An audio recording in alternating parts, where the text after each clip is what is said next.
দর্শক, এ পর্যায়ে জানিয়ে দিচ্ছি আজকের সংবাদপত্রের গুরুত্বপূর্ণ শিরোনাম।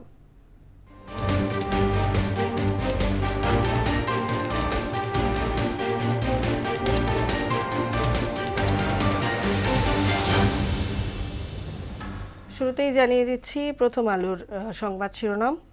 দীর্ঘমেয়াদী যুদ্ধের পথে মধ্যপ্রাচ্য, সংকট এড়াতে বেশি দামে আমদানি করা হচ্ছে জ্বালানি, আইন শৃঙ্খলা স্বাভাবিক করতে বহুমুখী চ্যালেঞ্জ।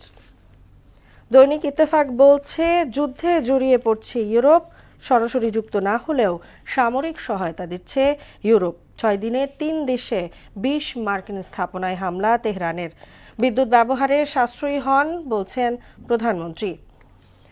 শুক্রবারের সমকাল বলছে, কোলাহল থেমে মৃত শহরে পরিণত হচ্ছে তেহরান। স্পট মার্কেট থেকে দ্বিগুণ দামে এলএনজি কিনেছে সরকার। রাজধানীতে দুর্যোগপূর্ণ বায়ু সতর্কতার পদক্ষেপ নেই।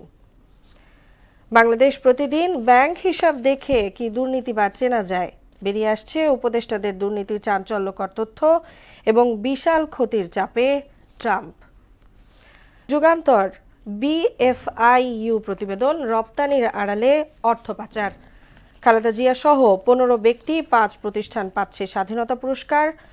দীর্ঘমেয়াদী যুদ্ধের ফাঁদ ইরানের, ড্রোনে দিশেহারা যুক্তরাষ্ট্র।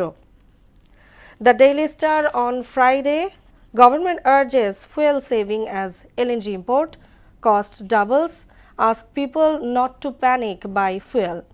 Trump backs Kurds for Iran offensive, says US should have role in choosing Iran's next leader. Tehran says ground invasion would be disaster for US. দর্শক, এই ছিল সংবাদপত্রের গুরুত্বপূর্ণ শিরোনাম।